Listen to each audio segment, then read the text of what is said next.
કૃષ્ણ या मुलाला सर्दी आहे, આ છોકરાને શરદી છે, खोकला आहे, ઉધરસ છે, ताप पण आहे. તાવ પણ છે. हा आज सर्दी खोकला करणारा विषाणू आहे.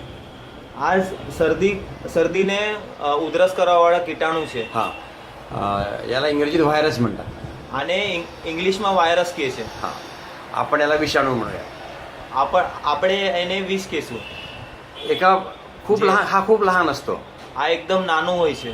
10,000 पट मोठा केला तर एवढा मोठा दिसतो. 10,000 પટ એટલે આપણે 10,000 વખત મોટું કર્યું તો ત્યારે આટલું મોટું થાય. हा इलेक्ट्रॉन मायक्रोस्कोप मधून असा दिसतो. ઇલેક્ટ્રો માઇક્રોસ્કોપમાં આટલું મોટું દેખાય. हा हा 6 फूट सर्दीवाला माणसाच्या नाकातून तो हवेमध्ये येतो. આ 6 ફૂટ શરદીવાળા માણસથી આપણા શરીરમાં આવે છે. हा सर्दीवाला माणूसच्या नाकातून तो हवेमध्ये बाहेर पडतो શરદીવાળા માણસના નાકમાંથી આ બહાર નીકળે છે आणि हवेमधून आपल्या नाकात जातो. અને હવાથી આપણા નાકમાં ઘૂસે છે. मग आपल्याला आजार होतो. તો આપણે બીમાર પડીએ છીએ.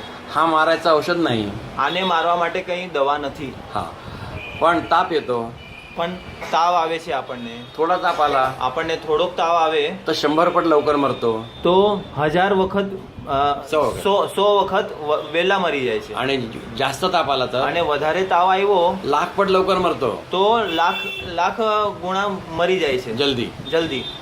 हा पण ताप उतरवला तर પણ તાવ ઉતરો તો વધી જશે. ताप कमी नाही ताप कमी केला तर तो मरत नाही.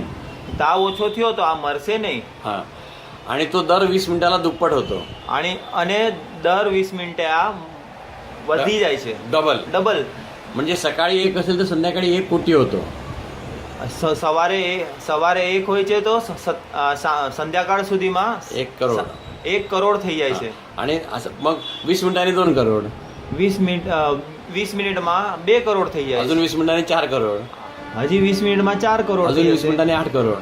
હજી 20 મિનિટમાં 8 કરોડ. आणि तो शरीराला खातो અને શરીરને નબળું કરીને ખાવાનું ચાલુ કરે છે. तो अंग दुखते તો પછી શરીર દુખવાનું અને એવા બધા આપણને તકલીફ ઊભી થાય છે. आणि आपण मरू पण शकतो. અને એનાથી આપણને કમજોરીના લીધે આપણે મરી પણ શકીએ છીએ. आणि हे मारायला आपल्याकडे औषधच नाही.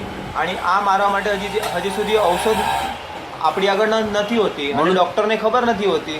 आणि म्हणून थोडा ताप असेल तर तापाचं औषध घेऊ नका.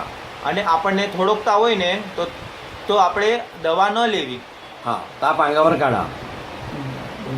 તાવ શરીરમાંથી જ આમ જ કાઢો, હા. પોતા કરો. हा ओल्या फडक्याने पुसून घ्या. ભીના बरोबर. કપડાથી पुसून घ्या. શરીરને લુવો, હા. પોતા કરો. એનાથી શું છે તાવ ઉતરી જશે. 102 च्या वर ताप गेला. 100 हा बोलो બોલો. बोलो ना. 102 ઉપર તાપ ગયો आणि बाळाला तकलीफ असेल, અને છોકરાને તકલીફ થાય, आपल्याला त्रास असेल આપણને ત્રાસ હોય तरच औषध घ्या. તો દવા દેવી. औषधाने घाम येतो, દવાથી પસીનો આવશે. પસીનો આવશે, अंगातलं पाणी कमी होते, શરીરનું પાણી ઓછું થાય, आपण गळून जातो. આપણે પતલા થઈ જાય, આપણે ગળી જઈએ. हे पाणी वाढल्यावर चामडी गार होते. हे वाढल्यावर हे पाणी सूखने के बाद पसीना सूखता है. પરસેવો સુકાઈ જાય ને પછી જ આપણને થોડુંક શરીરને ટાઢારક થાય. અને हा बरोबर. तर पाणी शरीरातनं काढू नका, ओल्या फडक्याने पुसा પાણી શરીરમાંથી કાઢો નહીં, ભીના કપડાથી લૂતા રહ્યો. आणि पाणी भरपूर पाजा. आणि હોય થાય એટલું વધારે પાણી પીવડાવો. आणि हे सगळ्यांना सांगा. એ બધાને કયો તમે. ताप उतरवला नाही તાવ ઉતરે નહીં तर 3-4 दिवसात बरं होणार. તો 3-4 દિવસમાં ઠીક થઈ જશે. ताप उतरवला तर તાવ ઓછા કરો. ઓછો કર્યો તો जास्त दिवस लागतील. વધારે દિવસ લાગશે. બાળ જે ખરાબ. તમારા 4 દિવસ લાગતા હતા એ તમારા 7 દિવસ. 7 દિવસથી 8 દિવસ લાગશે. आणि बाळ खराब होऊ शकतो. અને દીકરા ખરાબ.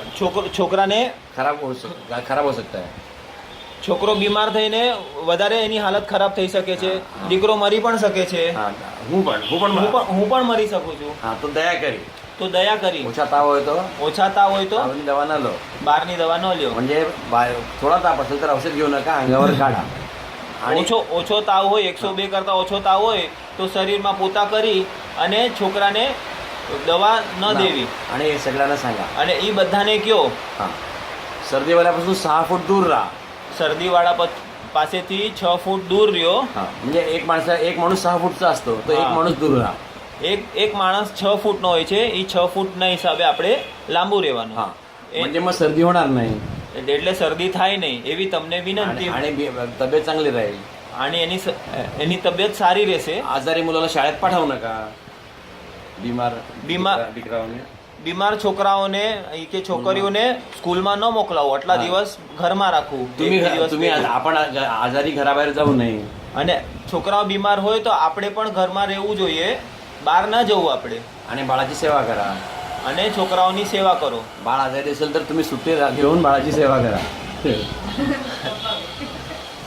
દીકરાને બીમારી હોય તો બાપા પણ ઘરે રહીને 2 દિવસ એની સેવા કરે. आणि तुम्हाला जर आजार झाला तर तुम्ही घरी राहा, लोकांना आजार देऊ नका. અને તમે બીમાર થઈ જાઓ તો બીજાને બીમારી ના આપો. તમે ઘરે રહીને ઠીક થઈ જાઓ પછી નીકળો. हीच सगळ्यात मोठी राष्ट्रसेवा आहे. આ જ બધાથી સૌથી મોટી સેવા છે, देशनी सेवा. દેશની સેવા છે. लोगोंनी सेवा आहे. લોકો માટે સારું થાય. तो गांधीगिरी करो, देशनी सेवा करो. ગાંધીગીરી કરો અને દેશની સેવા કરો. देशाची सेवा करा. जय हिंद. જય હિન્દ, જય શ્રી કૃષ્ણ. जय श्री कृष्ण.